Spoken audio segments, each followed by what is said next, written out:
Su nombre era Gertrudis. ¿Qué nombre para una gallina? Parecía nombre de tía que te obliga a acabarte la sopa fría, pero Gertrudis no era una tía, era una gallina, y estaba harta, harta con H de huevo. Cada mañana, la misma historia. El granjero, un humano con manos ásperas y sonrisa de «ya sé lo que te voy a quitar», metía su manota en el nido. ¡Zas! Se llevaba a sus futuros pollitos, a sus bebés, a sus proyectos de vida. Gertrudis cacareaba, se esponjaba, picoteaba al aire, pero el humano solo se reía, como si el sufrimiento de una madre fuera un chiste. ¡Ay! ¡Qué coraje! ¡Qué impotencia! Sentía que las plumas se le ponían de punta, pero de verdad, esa mañana fue la gota que derramó el agua del bebedero. El granjero no se llevó uno, ni dos. Se llevó los 3 huevos que había puesto con tanto esfuerzo. 3 sueños rotos. 3 pollitos que nunca piarían mamá. Gertrudis lo vio alejarse, tarareando una cancioncita tonta, y en ese momento algo dentro de ella se rompió, o más bien se endureció, como un huevo cocido. Miró al cielo, que ese día estaba de un color grisáceo, como de peluche viejo y triste, y con todo el rencor que podía caber en su pequeño corazón de ave, deseó. Deseó con una fuerza que nunca antes había sentido, una fuerza que le hizo vibrar hasta la cresta. «Ojalá», gritó al universo con un cacareo desgarrador que sonó más a grito de telenovela. «Ojalá ustedes sintieran lo que es esto, ojalá los papeles se invirtieran, que los animales fuéramos los dueños y ustedes fueran nuestra comida», lo dijo sin pensar. Fue un vómito de furia, una explosión de dolor acumulado durante generaciones de gallinas resignadas. Un deseo venenoso, oscuro, lanzado al cosmos sin esperar respuesta. Pero a veces, solo a veces, el cosmos está de mal humor y escucha. Y lo peor de todo, a veces concede los deseos, sobre todo los que vienen con extra picante de venganza. ¡Qué miedo! Agotada, Gertrudis se acurrucó en su nido vacío. El sol se estaba poniendo, tiñendo el cielo de colores dramáticos, como el final de una película de bajo presupuesto. No sabía lo que había desatado, no tenía idea de la caja de Pandora que acababa de abrir con su cacareo. Para ella, solo era un desahogo, un grito de ayuda de una madre a la que le habían robado todo. Se durmió sin saber que al día siguiente el mundo no sería el mismo, que su deseo, nacido del dolor más profundo, se había escuchado en los rincones más oscuros del universo, y que la respuesta venía en camino. Ya nos cargó el payaso. El sol salió como siempre, pero algo era diferente, totalmente diferente. El granjero no apareció a las 6 de la mañana, ni a las 7. Las gallinas, confundidas, empezaron a asomar la cabeza fuera del gallinero, y lo que vieron las dejó con el pico abierto. El tractor estaba andando solo. Bueno, no solo. Al volante iba un borrego con sombrero de paja y cara de yo sé lo que hago. El borrego manejaba con una tranquilidad pasmosa, como si llevara toda la vida haciéndolo. Las vacas, en lugar de estar en el pasto, estaban reunidas en círculo, discutiendo algo muy seriamente. Una de ellas sostenía un periódico con sus pezuñas. ¿Un periódico? ¿Desde cuándo las vacas leen las noticias que no sean de pasto? Gertrudis salió del gallinero, todavía medio dormida. El aire olía distinto.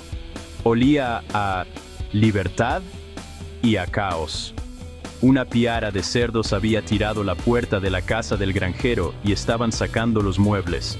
Pero no los estaban rompiendo, los estaban acomodando en el patio, como si fueran a hacer una venta de garage. Un cerdo enorme, con un puro en la boca, dirigía la operación con gruñidos autoritarios. «Ese sillón de peluche va en la esquina. Cuidado con el florero, inútiles».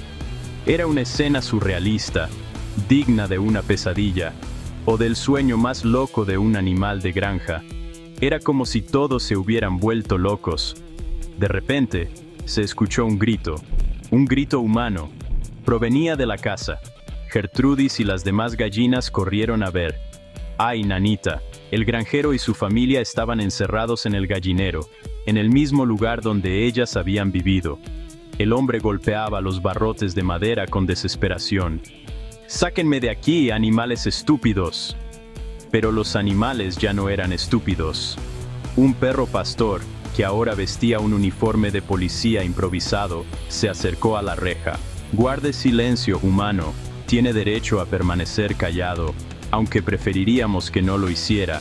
Sus gritos le abren el apetito a los jefes», dijo el perro con una voz grave y serena que daba más miedo que sus ladridos.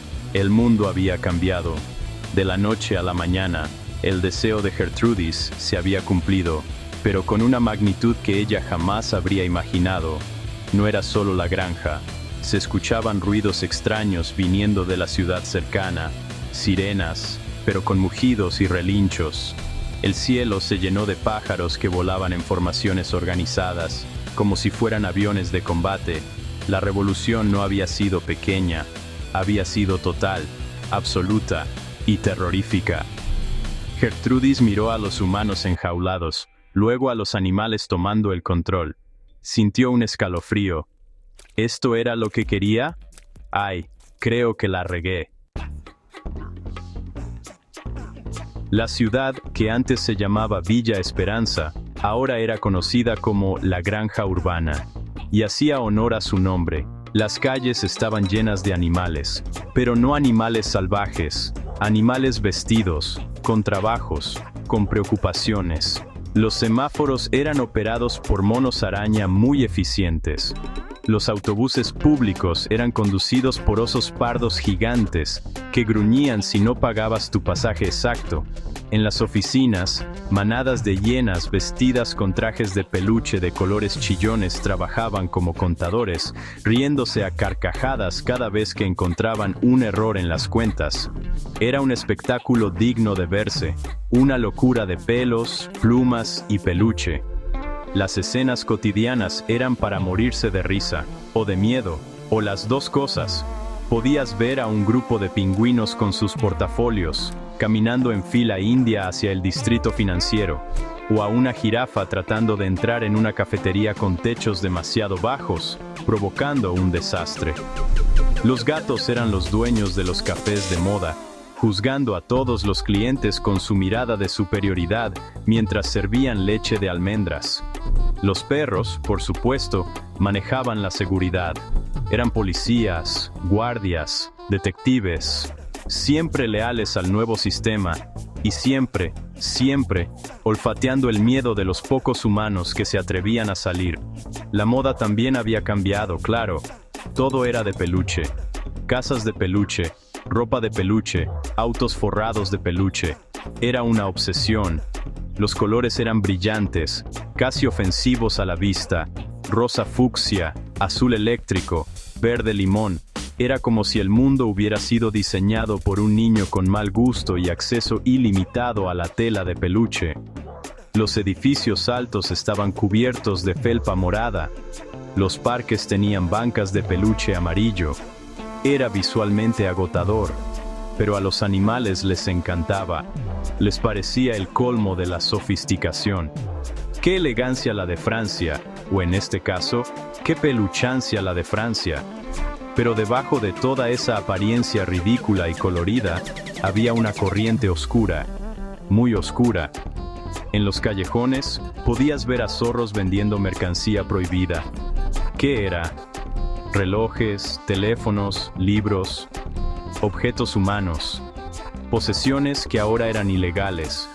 Los cuervos eran los informantes, siempre observando desde los tejados, listos para delatar a cualquiera por un trozo de pan duro. La ciudad era un carnaval de lo absurdo, una comedia de enredos con un humor tan negro que parecía carbón. Un lugar donde un paso en falso podía costarte muy, pero muy caro, sobre todo si eras de la especie incorrecta. Si los cerdos y las vacas se enfocaron en la gastronomía, los caballos exploraron un lado mucho más siniestro de su poder. ¡Ay, los caballos! Siempre tan nobles, tan majestuosos. ¡Ja! Resulta que debajo de esa fachada de elegancia equina, se escondían unos verdaderos patanes. Con su fuerza y velocidad, se convirtieron en los matones del nuevo mundo. Formaron pandillas de motociclistas, pero en lugar de motos, usaban sus propias patas. Galopaban por las autopistas en grupos de cientos, con chaquetas de cuero, sintético claro y una actitud de quítate que ahí te voy.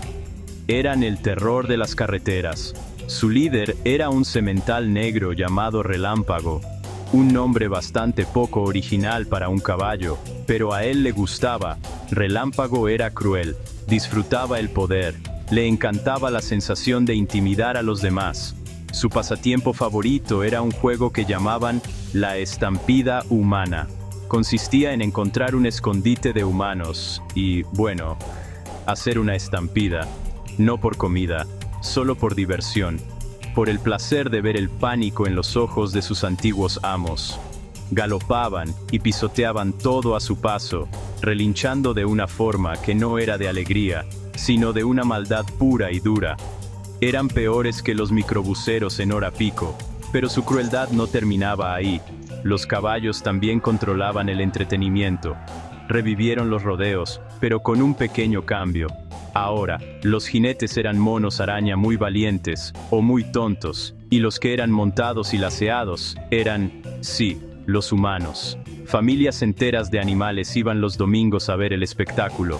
Comían palomitas de maíz mientras un humano corría desesperado por la arena, tratando de no ser atrapado por el lazo de un chimpancé vestido de vaquero. Era humillante, degradante, y para los animales, era el mejor show de la ciudad. Se reían a carcajadas con cada caída, con cada grito de terror. Esta era la cara más oscura del nuevo orden. No se trataba solo de supervivencia o de invertir la cadena alimenticia. Se trataba de la crueldad por la crueldad misma, del abuso de poder en su forma más pura. Los caballos, que habían cargado y transportado a los humanos durante siglos, ahora les devolvían el favor con intereses. Se habían convertido en un símbolo del terror, en los jinetes de un apocalipsis de peluche y maldad, y mientras galopaban por la ciudad, dejando un rastro de miedo, uno no podía evitar pensar, ¿así nos veíamos nosotros?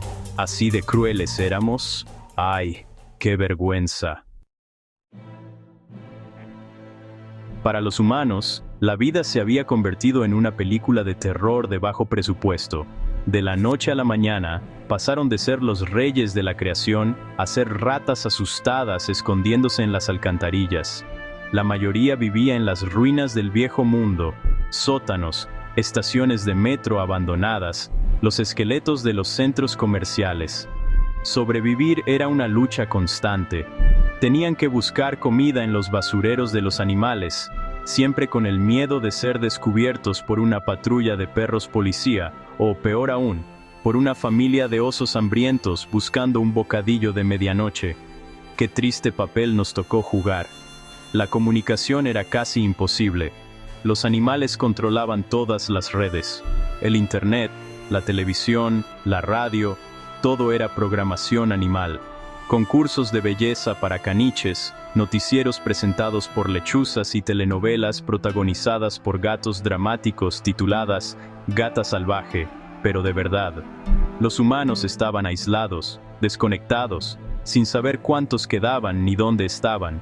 Se comunicaban con susurros, con señales secretas, con grafitis que borraban al amanecer. Eran fantasmas en un mundo que ya no les pertenecía.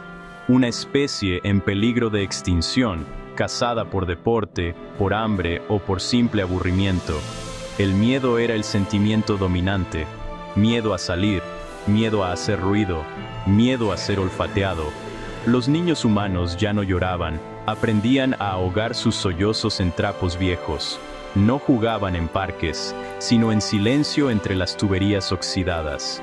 Sus cuentos de cuna no eran sobre princesas, sino sobre cómo identificar el sonido de los pasos de un cerdo, o cómo no llamar la atención de un cuervo vigía. Crecían en un mundo donde ellos eran el monstruo del armario, la presa en la oscuridad. Imagínense crecer así, sin poder gritar Ludovico, ya llegó el gas, porque te puede escuchar un lobo. Y lo más irónico de todo era cómo los animales se referían a ellos. Ya no eran humanos. Eran los sin pelo, los piel rosada, los bípedos gritones. Eran tratados como una plaga, como una molestia. En los noticieros de las lechuzas, hablaban de infestaciones de humanos en ciertos distritos, y de cómo los servicios de control de plagas, osos con lanzallamas, estaban manejando la situación. De ser los dueños de todo, los humanos pasaron a ser menos que nada. Un problema a erradicar. Una nota al pie de página en la historia del nuevo mundo animal. ¡Qué bajón! De veras, ¡qué bajón! En medio del caos y la desesperación, empezó a circular un rumor entre los humanos sobrevivientes. Un susurro de esperanza en la oscuridad. Hablaban de un lugar seguro, un santuario. Lo llamaban el búnker de piel. Nadie sabía dónde estaba exactamente, ni quién lo había construido. Las leyendas decían que era un refugio subterráneo, un lugar donde los humanos podían vivir sin miedo, lejos de las garras y los picos del nuevo mundo. Se decía que estaba dirigido por un misterioso grupo, conocido solo como los Cuidadores. Era el único rayo de luz en una vida de sombras. Como encontrar un calcetín sin hoyos en el cajón de los peluche. Conseguir información era casi imposible y muy peligroso. Los animales sabían del rumor y lo consideraban una amenaza. Los cuervos espías estaban por todas partes, y cualquier humano que preguntara demasiado, terminaba desapareciendo. Las pistas eran crípticas, dejadas en lugares extraños. Un símbolo tallado en la parte inferior de una lata de frijoles vacía. Una secuencia de números escrita en el polvo de un vagón de metro abandonado. Era una búsqueda del tesoro mortal. Cada pista podía llevarte a la salvación o a una trampa mortal tendida por los perros detectives. Más suspenso que esperar el resultado de la prueba de embarazo de Bibi. Un pequeño grupo de humanos, liderado por un exprofesor de historia llamado Arturo, decidió arriesgarlo todo para encontrar el búnker. Arturo era un hombre flaco, con lentes rotos, pero con una mente brillante. Creía que la supervivencia no era suficiente. Tenían que preservar el conocimiento, la cultura, la historia de la humanidad. Su grupo era de lo más variopinto: una ex enfermera, un adolescente experto en alcantarillas y una anciana que recordaba cómo era el mundo de antes. Juntos, empezaron a descifrar las pistas, moviéndose de noche, evitando patrullas y rezando para no terminar en el menú de El festín del porcino. El misterio se hacía más profundo con cada paso. Descubrieron que los Cuidadores no eran lo que parecían. Algunos rumores decían que eran un grupo de animales disidentes, que no estaban de acuerdo con la crueldad del nuevo régimen. Otros, más siniestros, susurraban que el búnker de piel era una farsa, una granja humana de lujo donde los especímenes más finos eran criados en condiciones óptimas para ser consumidos por la élite animal. ¿Era un paraíso o una despensa de lujo? Arturo y su grupo no lo sabían, pero estaban decididos a descubrir la verdad, aunque les costara la vida. ¡Qué intriga! ¡Qué emoción! ¡Qué miedo! Mientras los humanos luchaban por sobrevivir, los animales en el poder mostraban su verdadera naturaleza, y no era bonita. La sociedad que habían construido, tan colorida y de peluche por fuera, estaba podrida por dentro. La corrupción era rampante. Los osos que manejaban los bancos se daban autopréstamos millonarios para construir más cuevas de lujo con jacuzzis de miel. Los zorros en el gobierno vendían permisos de construcción falsos. Era un desastre. Resulta que quitar a los humanos del poder no eliminó la codicia, solo le cambió el pelaje. Vaya sorpresa. ¿Quién lo hubiera pensado? La crítica social era evidente en cada esquina. Los castores, que eran los ingenieros y constructores, trabajaban día y noche levantando presas y edificios inútiles, solo para mantener la economía en movimiento, mientras sus familias vivían en condiciones precarias. Las hienas de las finanzas se reían mientras anunciaban despidos masivos. Crearon una sociedad de clases tan marcada o peor que la humana. En la cima estaban los depredadores, los leones, los tigres, los cerdos ricos. En la base, los herbívoros y los animales más pequeños, trabajando por un sueldo miserable de semillas y pasto seco. La misma gata, pero revolcada. También había una hipocresía tremenda. Los animales habían tomado el poder bajo la bandera de la liberación y la justicia contra la opresión humana, pero ahora ellos eran los opresores, y no solo de los humanos, también entre ellos. Había un racismo feroz. Los mamíferos se sentían superiores a las aves de presa miraban con desprecio a los pájaros cantores. Los animales domésticos, como perros y gatos, se consideraban la aristocracia porque habían vivido entre los humanos y entendían su estupidez. Era un sistema de castas ridículo y cruel, basado en prejuicios absurdos, igualito que en la escuela. Y en medio de todo esto, estaba Gertrudis, la gallina que empezó todo. No era una líder ni una figura importante, era una simple trabajadora en una fábrica de empaquetado de huevos, de chocolate. Ahora veía la injusticia, la crueldad, la hipocresía. Veía a los cerdos engordar mientras las gallinas apenas tenían para comer. Y se dio cuenta de la terrible verdad. Su deseo no había creado un mundo mejor, solo había cambiado a los tiranos. El poder no dependía de la especie, sino de la oportunidad, y una vez que lo tienes, corrompe a los humanos, a los cerdos, a los caballos y probablemente hasta a las mariposas. ¡Qué decepción! Arturo y su grupo finalmente fueron capturados. No encontraron el búnker de piel, cayeron en una trampa. Ahora estaban en una jaula, en un centro de investigación dirigido por chimpancés con batas de laboratorio. Esperaban su destino, que seguramente no era agradable. Pero en esa jaula, Arturo finalmente tuvo tiempo para pensar, para reflexionar. Miró a sus compañeros, acurrucados y asustados. Vio el miedo en sus ojos. El mismo miedo que él había visto en los ojos de un ciervo atrapado en los faros de su auto hace mucho tiempo. El mismo miedo que seguramente sintió el último mamut. Comprendió una verdad terrible y simple. La naturaleza no es buena ni mala. Es simplemente hambrienta. El poder no tiene moral. Solo busca perpetuarse. Su especie, la humanidad, había estado en la cima por tanto tiempo que se olvidaron de lo que significaba ser la presa. Se volvieron arrogantes, crueles. Dieron por sentado su dominio, su comodidad, su lugar en el mundo. Jugaron a ser dioses, sin pensar que, en el gran tablero cósmico, a veces los peones pueden convertirse en reyes. Y los reyes pueden terminar en el estómago de un cerdo. Así es la vida, o la muerte. Miró a través de los barrotes. Un joven chimpancé lo observaba con curiosidad, no con malicia. Sostenía una tableta electrónica, probablemente tomando notas sobre su comportamiento. ¿Qué anotará sobre nosotros?, pensó Arturo. ¿Que somos débiles? ¿Que tenemos miedo? ¿O anotarás que, no hace mucho, éramos exactamente como ustedes?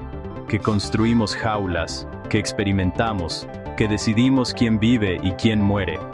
La ironía era un sabor amargo en su boca, más fuerte que el hambre y el miedo. El ciclo era evidente. El cazador se convierte en cazado, el opresor en oprimido. La puerta de la jaula se abrió. Un gorila enorme, con un uniforme de guardia, entró. Arturo no sintió pánico, solo una extraña calma, una resignación. Su último pensamiento no fue de odio ni de venganza. Fue una simple pregunta, lanzada al universo, como el deseo de Gertrudis. ¿Aprenderán? ¿O cometerán los mismos errores que nosotros? Llegará el día en que las plantas se cansen y deseen un mundo donde devoren a los animales.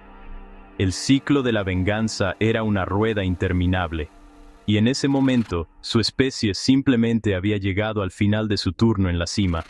Quizás, solo quizás, era justo. ¡Qué dramático final! Digno de un Oscar, o de un plato principal.